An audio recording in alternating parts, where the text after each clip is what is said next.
한번 기억하시죠? 우리 지난 시간에 사도 바울이 예루살렘으로 올라가는 길에 들렸던 곳이 있었습니다. 그곳에 들어갔어야 하는데 에베소에 있는 장로들을 불러서 이제 사도 바울이 에베소에서 목회했던 그것을 기억해서 그 장로들에게 당부하고 있는 고별 설교를 우리가 지난 시간에 생각해 보았습니다. 그리고 나서 그들에게 이제 기도하고 그들과 함께 헤어지고 나서 이제 사도 바울이 그 모든 것들을 정리하고 예루살렘으로 이제 다시 한번 올라가고 있는 것을 우리는 보게 됩니다. 자, 오늘 우리가 읽었던 사도행전 21장 1절부터 14절까지 우리는 하나를 생각해 보려고 합니다. 그것은 무엇이냐면 하나님의 뜻을 우리가 생각해 보려고 합니다. 우리가요, 기도할 때 하나님의 뜻에 대해서 서로 다른 답변을 분명히 가질 수 있습니다. 믿음이라고 하는 공동체를 하나님이 주셨는데 어떤 사람은 이러한 하나님의 감동을 주셨고 또 어떤 사람에게는 이러한 성령님의 감동을 주셔서 그 성령의 감동이 어떻게 보면 인간적으로 보면 다를 수 있다라고 하는 것을 우리는 볼 수가 있다는 거지요. 그래서 과연 이것이 무엇인가, 하나님의 뜻이 무엇인가, 우리는 때로는 이것이 어떤 것이 하나님의 뜻이고 어떻게 하나님이 정말 우리들에게 감동함을 주셔서 무엇이 하나님의 뜻인지를 구별하기가 힘들 때도 분명히 있다는 거지요. 왜요? 믿음이라고 하는 그 공동체를 통해서 하나님은 이러한 감동을 동시에 똑같은 감동을 주었으면 참 좋았을 텐데 사람들의 믿음의 밭과 그리고 믿음의 분량과 그리고 그 사람이 가지고 있는 믿음의 성품 때문에 하나님께서 다른 방법으로 말씀하실 수도 있고 또 나는 분명히 이렇게 하나님께서 감동함을 주셨는데 이 성도님은 이러한 감동함을 주셨다. 이렇게 서로 다른 감동함을 느낄 수도 있다라고 하는 겁니다. 오늘 그 모습이 사도 바울과 그 제자들에게 나타나고 있는 것을 우리는 보게 됩니다. 그래서 사도 바울도 기도하는 사람이고 그리고 분명 그의 제자들도 기도하는 사람이었는데 어떻게 보면 마치 성령이 충돌하는 것처럼 이렇게 보여질 때가 있다라고 하는 거지요. 그래서 우리는 오늘 그것을 찾아보려고 합니다. 정말 성령이 충돌을 하고 그리고 또 서로 다른 답변을 성령께서 우리들에게 말씀하고 계시는지를 우리는 찾아보아야 된다는 것이죠. 자, 사도 바울은 제가 방금 말씀드렸던 것처럼 에베소 장로들과 작별을 하고 예루살렘으로 떠납니다. 아주 짧은 거리가 아닙니다. 오늘 1절 말씀부터 보면 계속해서 장소를 옮기면서 사도 바울이 예루살렘 쪽으로 계속해서 가고 있는, 항해하고 있는 것을 우리는 보게 되지요. 그 길을 성경에서 찾아보면 거의 800에서 1000km 정도의 거리를 지금 사도 바울은 배를 갈아타면서 그 예루살렘으로 향하고 있는 것을 우리는 보게 되지요. 에베소를 떠난 바울 일행은 갈릴리 북쪽 수리아의 항구 도시 두로에 도착하고 있는 것을 우리에게 보여줍니다. 두로가 중요한 게 아니라 그 항해를 하고 있는 사도 바울의 모습을 여러분들은 생각을 하셔야 됩니다. 이 두로에서 사도 바울이 7일 동안 머물러 있는 장면을 우리는 보게 되죠. 왜냐하면 그곳에서 배를 갈아타기 위해서 기다려야 하는 그 시간이 7일 정도 되었다라고 하는 것을 우리들에게 가르쳐주고 있습니다. 그런데 그 두로에서 이 사도 바울은 그 지역의 제자들을 만나고 있는 장면부터 시작되고 있는 것을 우리는 보게 됩니다.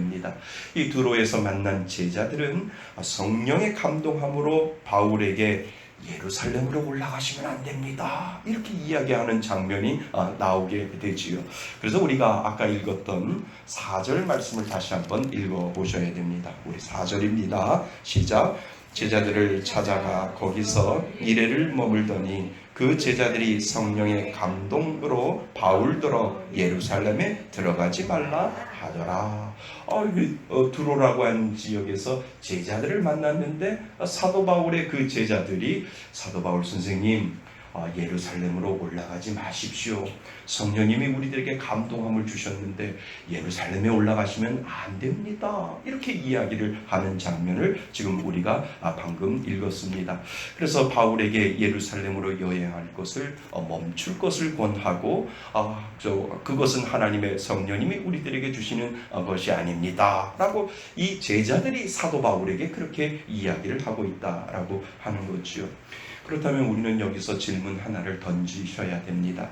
성령의 감동함을 주셨는데 제자들에도 성령의 감동함을 주셨고 사도 바울에게도 성령의 감동함을 주셨는데 그 제자들은 사도 바울이 올라가지 않기를 바라였고 사도 바울은 무슨 일이 있어도 나는 그 예루살렘으로 가야 된다라고 하는 어떻게 보면 외적으로 보면 성령이 지금 서로 충돌하고 있는 것처럼 우리가 보일 수 있다라고 하는 겁니다. 사도 바울이 어떻게 보면 사도 바울이 성령의 이끄심이 정말 맞는가? 아니면 사도 바울 개인이 가지고 있는 욕심과 의지의 고집인가? 아니면 제자들의 고집인가? 성령의 뜻이 마치 충돌하는 것처럼 우리들에게 보여줄 수 있다라고 하는 겁니다.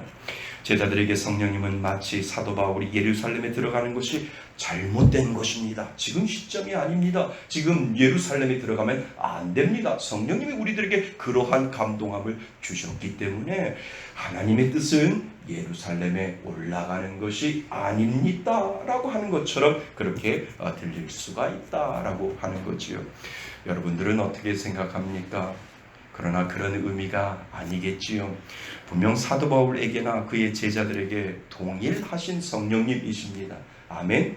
성령님은 동일하신 성령님이시지요. 그러니까 분명히 사도 바울에게나 그의 제자들에게도 그 성령님은 동일하게 말씀하고 있는데 그 말씀이 무엇이냐면 예루살렘에 올라가면 너희 사도 바울 너는 분명히 환난을 당할 것이고 너는 분명히 핍박을 당할 것이고 그 예루살렘에서 너는 네가 당하지 못하는 고난을 당할 것이다 라고 하는 성령의 감동함을 사도 바울에게만 준 것이 아니라 그의 제자들에게도 주었다라고 하는 거죠. 그러니까 그것을 우리가 믿는 겁니다.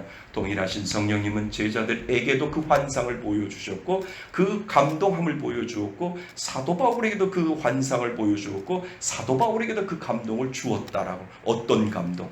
예루살렘으로 가야 하고 그 예루살렘으로 가면 너를 맞이하는 사람들이 환영하는 것이 아니라 그 예루살렘에 가면 너는 분명히 핍박을 당할 것이고 너는 고난을 당할 것이고 너는 어려움을 당할 것이고 결박을 당할 것이다 라고 하는 그 사실을 사도 바울에게만 가르쳐준 것이 아니라 제자들, 기도하는 제자들에게도 그러한 감동함으로 하나님께서 보여주셨다라고 하는 겁니다.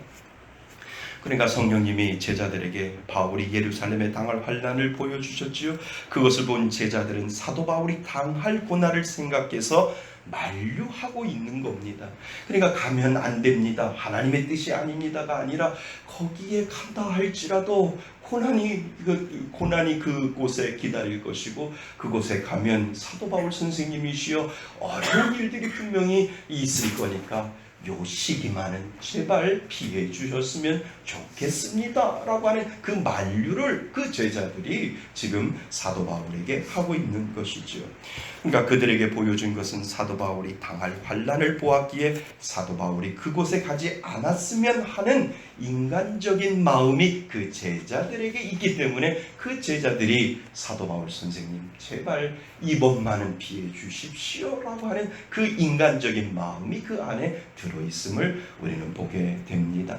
그러니까 동일한 성령님의 말씀입니다. 동일하게 성령님은 말씀하셨지만 제자들은 사도 바울이 당할 고난이 너무 크기 때문에 만류한 것이고 그러나 바울은 그 길이 고난의 길이라 할지라도 하나님의 뜻이기에 그는 그 길을 선택하고 있는 거죠. 그러니까 성령님이 충돌한 것이 아니라 동일한 성령님이 말씀하였지만 그 제자들은 인간적인 안타까움에 사도 바울을 만류한 것이고 사도 바울은 하나님의 뜻이기 때문에 그곳이 고난이 나를 기다린다 할지라도 나는 그곳에 가야 된다라고 하는 그 동일한 하나님의 성령님의 음성을 듣고 사도 바울은 가야 되겠고 그의 제자들은 사도 바울을 말리는 그러한 상황까지 되어진 것을 우리는 알게 됩니다. 제자들은요 사도 바울의 그 뜻을 꺾지 못했던 것 같습니다. 그래서 우리 이제 5절 6절을 읽어보셔야 됩니다. 자, 5절 6절 읽어보겠습니다. 시작. 이 여러 날을 지낸 후 우리가 떠나갈새 그들이 다 그 처자와 함께 성문 밖까지 전송하거늘 우리가 바닷가에서 무릎을 꿇어 기도하고 서로 작별한 후 우리는 배에 오르고 그들은 집으로 돌아가니라. 아멘. 모든 제자들과 그 아내들과 자녀들이 도시 밖까지 누구를 따라 전송했어요? 따라 나와서 사도 바울을 전송하고 있는 장면을 우리들에게 지금 보여주고 있다는 것입니다. 그들은 그곳 바닷가에서 무릎을 꿇고 서로 기도하는 모습을 우리들에게 보여주고 있다라고 하는 거죠. 여러분, 믿는 자들의 아름다운 모습 아니겠습니까? 서로가 간절히 기도해주고 그리고 기도하고 전송하는 모습이 그리스도인들만 가지고 있는 아름다운 모습을 우리들에게 지금 보여주고 있다라고 하는 거죠. 그러니까 한쪽에는 인간적인 아쉬움 때문에 사도 바울이 예루살렘에 들어가는 것을 만류하는 것이고, 그리고 한쪽은 그 길을 어떤 길이든 하나님의 뜻이기에 그 길을 가고자 하는 그 길 위에 두 사람들이 모여서 그 두 사람들이 그 바닷가에 모여서 하나님 앞에 간절히 기도하는 모습을 우리는 생각해 보셔야 된다라고 하는 거지요. 그 길 위에 그들이 할 수 있었던 것은 기도밖에 없다라고 하는 것을 우리들에게 지금 가르쳐 주고 있습니다. 여러분 생각해 보시죠. 사도 바울이 예루살렘에 도착하면 분명 고난과 고통이 있을 것이라 생각하여 그들이 바닷가에서 기도할 때 정말 어떠한 마음으로 하나님 앞에 간절히 기도했을까라고 하는 그 사실을 우리는 기억해야 한다는 거지요. 서로 간절히 하나님 앞에 기도하고 그리고 간절히 눈물로 하나님 앞에 호소하지 않았을까? 이것이 바로 우리들에게 주신 하나님의 은혜라고 하는 거지요. 우리는 때로는 하나님의 뜻을 알지 못하고 또 때로는 우리들의 뜻보다 하나님의 뜻보다 우리의 뜻이 더 먼저 앞설 때, 그리고 우리가 생각하지 못하는 그러한 마음 속에서 우리가 해야 할 일을 하나님께서 우리들에게 보여주셨는데 그것이 바로 기도다라고 하는 것을 우리들에게 지금 보여주고 있다라고 하는 거죠. 여러분, 그들의 그 기도의 의미와 눈물의 의미는 무엇이었을까? 그것은 하나님의 뜻을 따르겠다라고 하는 순종이 아니겠습니까? 오로지 하나님의 뜻을 찾아가는 사도 바울을 보며 그들이 할 수 있는 것은 오로지 기도밖에 없다라고 하는 사실을 우리들에게 지금 가르쳐주고 있는 거지요. 하나님, 때로는 인간적인 연민 때문에 우리 사도 바울 선생 예루살렘에 가면 분명히 고난을 당할 텐데 하나님, 나의 연민도 기도를 통해서 내려놓게 하여 주시고, 우리 사도 바울 선생님이 하나님 앞에 간절히 기도했던 그 뜻을 이루기 위하여 하나님, 기도함으로 말미암아 그가 가지고 있었던 그 고난과 그 핍박을 하나님 견뎌낼 수 있는 힘을 주옵소서라고 하는 그 기도를, 그들이 사도 바울을 전송하는 그 바닷가에 무릎을 꿇고 하나님 앞에 기도하는 그들의 모습을 우리는 다시 한번 기억해야 한다라고 하는 겁니다. 여러분, 인간적인 아쉬움과 그리고 하나님의 뜻에 순종하기 위해서는 기도가 필요한 줄 믿습니다. 인간적인 아쉬움을 내려놓기 위해 기도해야 하고, 또 환난이 나를 기다리는 곳이라 하더라도 하나님의 뜻에 순종하기 위해서도 기도가 필요하다라고 하는 것을 우리들에게 가르쳐주고 있다는 겁니다. 그러니까 바닷가에서 그들이 무릎 꿇고 하나님 앞에 기도할 때 하나님, 내 뜻을 내려놓고 한쪽의 뜻을 가지고 있었던 가지 마십시오라고 하는 그 뜻까지도 내려놓고 나는 가야 돼라고 하는 그 믿음의 뜻을 확고하게 순종함으로 하나님 앞에 따라가기 위해서 그들은 바닷가에서 눈물을 흘리면서 간절히 기도하는 그 모습을 너희들도 배우라 라고 지금 저와 여러분들에게 말씀하고 있는 줄 믿습니다. 그래서 저는 6절 말씀에서 많은 것을 생각하게 되었지요. 자, 우리 6절 말씀 같이 한번 읽어봅니다. 6절입니다. 시작. 서로 작별한 후 우리는 배에 오르고 그들은 집으로 돌아가 아니라 여러분 아무것도 아닌 것 같지요? 이 6절 말씀에는 하나님의 순종이 들어있다는 거예요. 내가 하나님 앞에 내 인간적인 아쉬움과 인간적인 모든 것들도 이제 내려놓고 나는 집으로 가겠습니다. 하나님의 뜻에 맡기고 하나님이 하시는 모든 일들에 나는 순종하며 모든 것들을 하나님 앞에 맡겨놓고 이제 기도의 자리로 나아가겠습니다 라고 하는 그 결단이 이 6절 말씀 안에 들어있다라고 하는 거지요. 우리는 배에 오르고 사도 바울은 하나님의 뜻을 결행하기 위하여 배에 올라가는 모습을 보여주고, 그리고 그들은 각자 집으로 돌아갔다라고 하는 그 말 속에는 그들이 이미 그 바닷가에서 하나님 앞에 기도하며 하나님의 뜻이 무엇인지 이제 알겠습니다. 그 뜻대로 하나님 순종하겠습니다라고 하는 그 순종의 닻을 내려놓고 결단을 내리는 장면이 바로 6절 말씀에 있다라고 하는 사실을 우리들에게 가르쳐 주고 있습니다. 여러분, 우리의 모든 것을 내려놓을 수 있는 것이 바로 기도인 줄 믿습니다.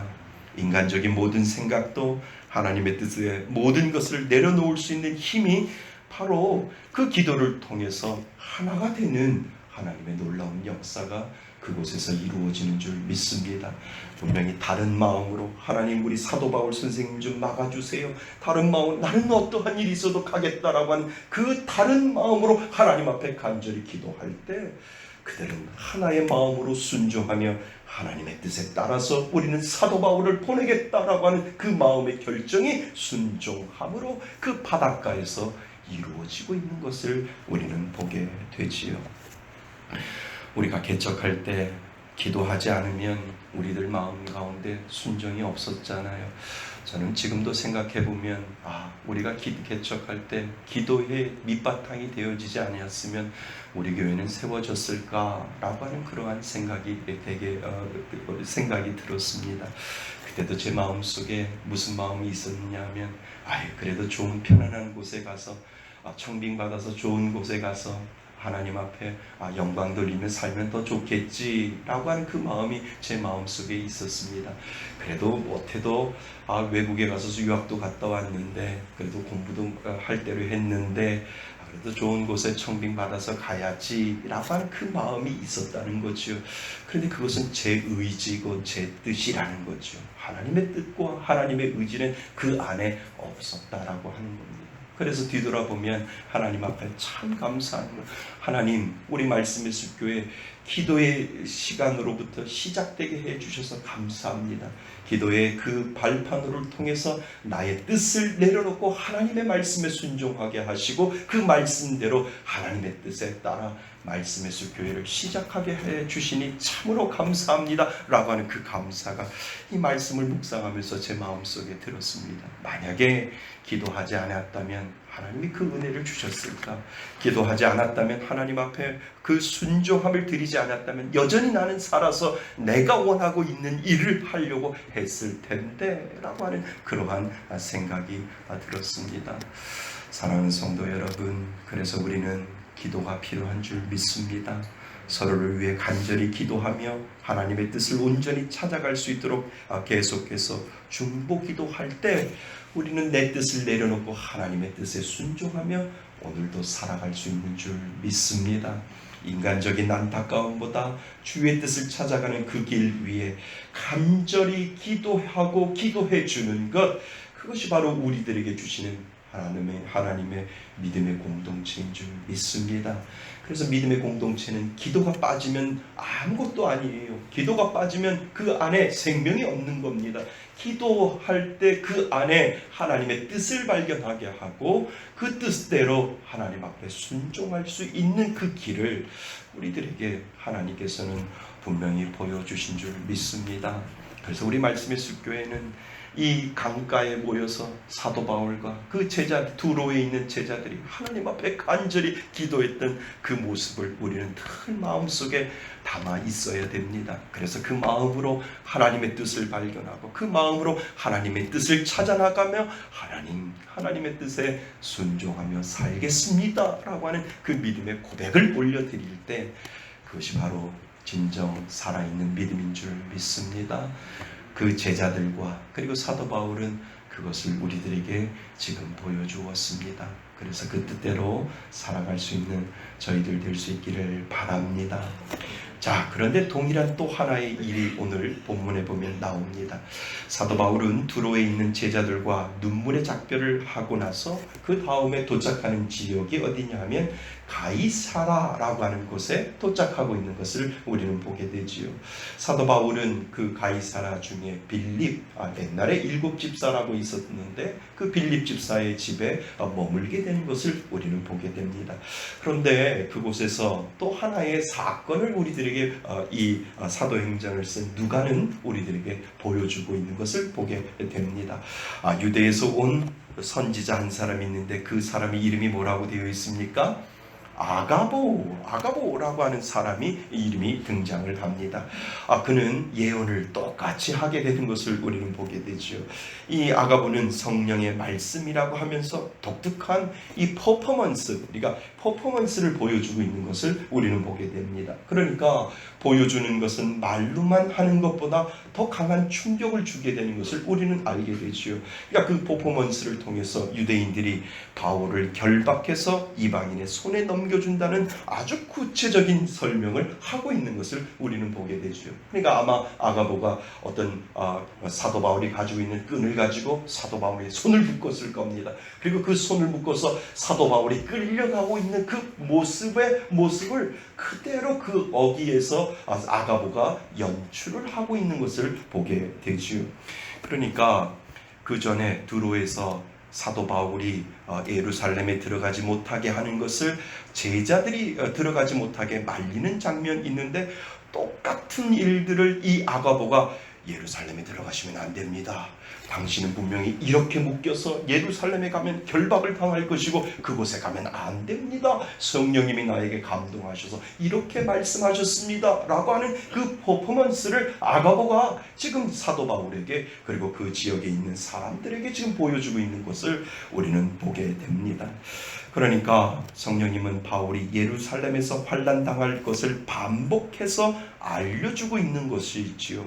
동역자들은 바울이 너무 걱정이 됐습니다. 그래서 눈물을 흘리며 바울에게 예루살렘으로 올라가지 말 것을 거기에서도 두로에서도 가지 말라고 이야기했고 그 가이사라에서도 올라가면 안 됩니다 라고 하는 그 사실을 12절 말씀에 보면 또 바울에게 사도 바울에게 올라가지 말라고 이야기하는 장면이 분명히 나와 있습니다. 그렇다면 여러분, 만약 두로에서도 제자들이 성령의 감동이 되어 가지 말 것을 말했다면, 그리고 이 가이사라에서도 똑같이 아가보의 이 퍼포먼스를 통해서 가지 말 것을 성령의 감동으로 가지 말 것을 반복하여 말했다면, 만약 여러분이 사도 바울이었다면 여러분들은 어떻게 하겠습니까?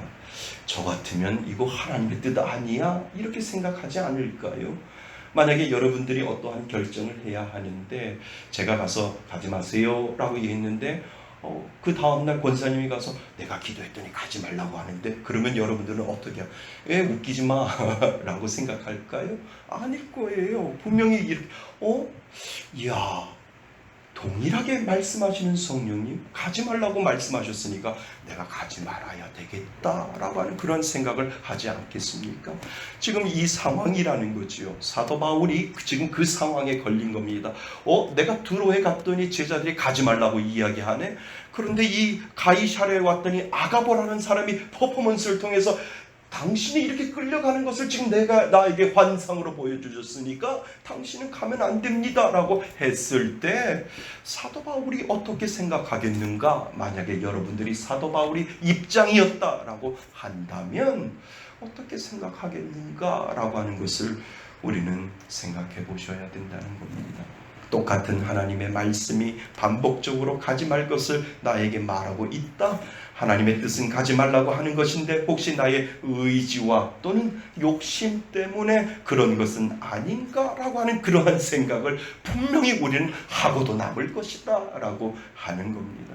이거 정말 하나님의 뜻 아닌가라고 생각해서 아마도 우리는 가지 말 것을 고민하고, 그리고 나서 이건 하나님의 뜻이야, 분명히 한 사람도 아니고 반복적으로 나에게 가지 말라고 성령님이 말씀하셨기 때문에 나는 안 가라고 결정을 할 수 있었다라고 하는 겁니다. 그런 와중에도 사도 바울은 하나님의 뜻을 꺾지 않는 것을 우리는 보게 됩니다. 사도 바울은 그 하나님의 뜻을 꺾지 아니하고 하나님 앞에 그냥 예루살렘으로 향하는 그런 모습을 우리는 보게 되지요. 그렇다면 우리는 사도 바울이 왜 이러한 마음을 가졌을 수 있을까? 어떻게 이 하나님의 뜻을 발견할 수 있었을까를 우리는 찾아내야 됩니다. 왜요? 우리는 다른 결정을 할 수도 있잖아요. 분명히 나에게 반복적으로 이러한 일들을 보여주면 분명히 하나님의 뜻이야, 가지 말라고 하나님께서 말씀하시는 거야 라고 하면서 우리는 그 뜻을 접을 수도 있었을 텐데, 이 사도 바울은 그 뜻을 반복적으로 이러한 제자들이 그렇게 이야기하는데도 이것은 하나님의 뜻이 아니고 하나님의 뜻이 아니야, 나는 하나님이 말씀하신 대로 예루살렘으로 가야 돼 라고 하는 그 결정문이 그 사도 바울 가운데 어떻게 이루어졌는가 라고 하는 사실을 우리는 기억해야 한다는 것이죠. 여러분, 그 이유가 무엇일까요? 사도 바울의 중심에는요, 예수님이 계셨다는 거예요. 사도 바울의 중심에, 사도 바울이 결정할 수 있는 그 결정의 중심에는 누가 있느냐 하면 예수 그리스도가 그 안에 있었다라고 하는 겁니다. 저는 이 말씀을 묵상하면서 사도 바울은 예수님을 묵상했을 것이다 라고 하는 생각이 드는 거예요. 예수님이 십자가를 지시기 위해서 어디로 가셨어요? 예루살렘으로 가셨잖아요. 예수님이 십자가를 지시기 위하여 내가 이 고난의 십자가를 지고 내가 이 십자가를 지지 아니하면 나는 안 된다. 그 십자가를 순종하기 위해서 내가 십자가를 지어야 되고, 그 예루살렘으로 가면 그 나를 십자가에 못 박아서 죽일 사람들이 분명히 있는데 내가 그곳에 가야만 내가 죽음으로 말미암아 모든 사람들을 살릴 수 있다라고 하는 그 마음이, 예수님께서는 나귀를 타고 예루살렘에 입성을 하면서 내가 십자가를 지어야만 된다라고 하는 그 믿음의 고백이 마음속에 예수님은 이미 가지고 있었다라고 하는 거죠. 그렇다면 사도 바울도 그 마음으로 예루살렘을 향하여 올라가지 않았겠느냐라고 하는 거죠. 그 마음속에 예수님이 가셨던 그 예루살렘도 나도 가야 된다라고 하는 그 마음이, 예수님의 마음이 그 마음속에 중심이 되어 내가 그곳에 가야만 예수님이 모든 사람을 살렸던 것처럼 내가 예루살렘으로 올라가야만 그곳을 통하여 복음이 더욱더 늘어날 것이고 복음이 모든 이방 민족에게까지 전파될 수 있는 그 은혜를 하나님께서 나에게 주셨다라고 하는 그 믿음의 고백을 사도 바울이 지금 그 마음속에 예수님이 중심이 되어 그 마음속에 떠나지 아니하는 그러한 은혜를 사도 바울은 가지고 있었다라고 하는 것을 우리는 알 수 있습니다. 아마도 사도 바울 중심에는 이 예수님이 분명히 있었을 겁니다. 환난과 핍박이 나를 기다려도 내가 예루살렘으로 들어가는 것이 하나님의 뜻이다. 그러기에 나는 그곳으로 가야 한다. 분명한 명분을 이 사도 바울은 가지고 있었다라고 하는 것이죠. 그래서 사도 바울은 단호하게 선언을 합니다. 그 선언이 어디에 나와 있는 줄 아세요? 13절 말씀에 나와 있습니다. 자, 13절 말씀 같이 한번 읽어보겠습니다. 시작. 바울이 대답하되 여러분이 어찌하여 울어 내 마음을 상하게 하느냐? 나는 주 예수의 이름을 위하여 결박당할 뿐 아니라 예루살렘에서 죽을 것도 각오하노라 하니. 아멘. 사도 바울에게는 예수님이 중심이 되어 그 중심에 예수님이 살아있기 때문에 나는 죽을 것도 각오하고 그곳을 가야 되고 예수 그리스도를 위하여 나는 그곳으로 가야 된다라고 하는 그 마음의 결단, 믿음의 결단을 지금 우리들에게 보여주고 있는 것이지요. 사랑하는 성도 여러분, 어떻게 하나님의 뜻을 찾느냐고요? 어렵지 않습니다. 그렇다면 우리가 기억해야 할 것은 하나님은 분명 우리에게 반복하여 말씀하여 주시고 그 반복하여 말씀하는 것 중에 우리들의 삶의 중심이 예수님이라면 어떻게 결정하실까라고 하는 그 예수님의 길을 우리가 생각한다면 우리는 올바른 결정을 할 수 있다라고 하는 것을 우리들에게 가르쳐 주고 있습니다. 하나님의 뜻을 모를 때 예수님이 우리 중심에 있어야 하면, 그리고 그 중심에 예수님의 뜻대로 내가 따라가야 한다 한다면 우리는 내 뜻을 따라가는 것이 아니라 예수님의 뜻으로 그 모든 것을 이룰 수 있음을 우리들에게 가르쳐 주고 있는 것이지요. 그래서 우리가 늘 우리들 마음속에 하나님 잘 모르겠어요 라고 우리가 때로는 어떻게 결정하지 못할 때 우리들 마음속에 예수님을 묵상할 수 있기를 바랍니다. 예수님을 묵상하면요 힘들어도 갈 수밖에 없고요. 예수님을 묵상하면요 결정하기 힘들 때 예수님이 결정한 것처럼 손해보는 길이라도 그 길이 예수님이 가시는 길이라면 우리가 결정할 때 우리는 손해보지 않을 수 있음을 우리가 우리들에게 오늘 말씀은 가르쳐 주고 있는 줄 믿습니다. 사랑하는 성도 여러분, 주님의 뜻대로 살아갈 수 있기를 바랍니다. 네팔의 한국인 부부 선교사님이 추운 저녁 어느 날 인근 마을에 네팔 전도를 위해서 나갔다고 합니다. 그리고 몇 시간 지난 후에 집으로 돌아왔는데 그들의 눈앞에 펼쳐진 상황은 정말 소스라칠 정도로 놀란 일이 벌어진 것이죠. 집에 불이 났습니다. 그냥 너무 추워서 난로를 펴놓고 갔는데 그냥 그 집에 불이 났는데 그 부부 선교사님이 그냥 그 자리에서 털썩 주저앉을 수밖에 없었습니다. 왜냐하면 그 집에는 두 어린 자녀가 자고 있었습니다. 자고 있었는데 그냥 그 난로에서 불이 붙어가지고 집에 피워놓은 난로가 넘어져서 불이 나서 그 모든 집을 다 태워버리고 말았지요. 어떨까요? 주님의 일을 하기 위해서 주님의 뜻대로 선교 일을 하기 위해서 자녀들 둘을 데리고 왔는데 그 선교지에서 그 두 자녀를 잃어버렸다라고 한다면 하나님의 뜻이 뭔지 난 모르겠어요. 그렇게 하나님을 원망하지 않을까요? 자녀들 둘을 다 그 네팔 땅에 묻어놓고 그들이 정말 어떻게 제대로 선교를 할 수 있었을까요? 이들 부부가 정말 선교사님들이지만 실성한 사람처럼 지냈다고 합니다. 네팔 한인 선교사회에서 이들 부부가 받는 상처를 생각해서 선교하기가 참 힘들겠구나 라고 생각을 하고 그분들을 본국으로 다시 송환해서 본국에서 치유받을 수 있도록 그렇게 하는 조치를 내렸다고 합니다. 그런데 어느 날 이 선교사님 부부가 이 선교사님들 모임 가운데 나타나셔서 이런 이야기를 하십니다. 아직도 주님이 우리 자녀를 이렇게 빨리 데려가신 이유를 모르겠습니다. 다시 우리 아이들이 문을 열고 들어올 수만 있다면 어떠한 희생이라도 저는 하겠습니다. 차차 주님의 뜻을 알게 되겠지요. 그러나 한 가지 분명한 것은 우리의 사명은 이곳에서 계속되어져야 된다라고 하는 사실을 우리는 믿습니다. 그래서 우리는 여기에 남겠습니다. 내 자녀를 묻은 땅, 이 네팔 땅을 하나님께서 사랑하라고 말씀하셨고 네팔 땅을 섬기라고 하나님께서 말씀하셨기에 우리 두 자녀를 이 네팔 땅에 묻어놓고 이 네팔 땅을 사랑하기로 하겠습니다.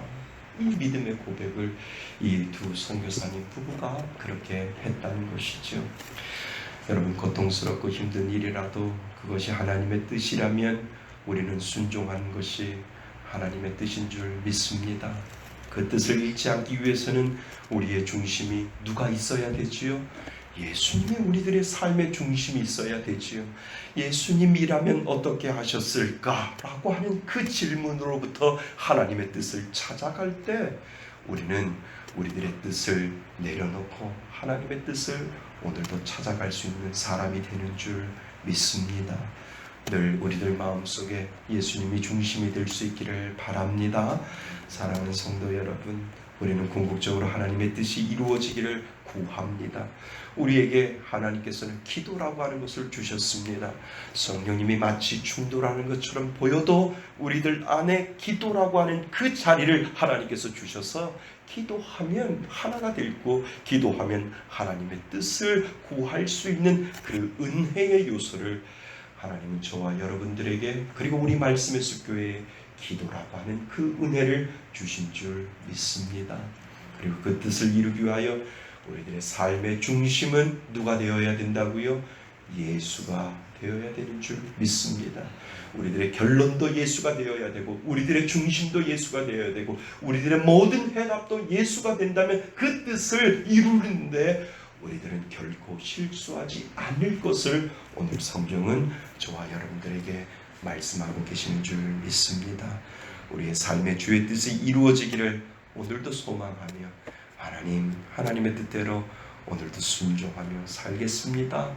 그 믿음의 은혜를 하나님 앞에 드릴 수 있기를 바랍니다. 그 은혜로 살아가시는 저와 여러분이 되시기를 주님의 이름으로 축원합니다.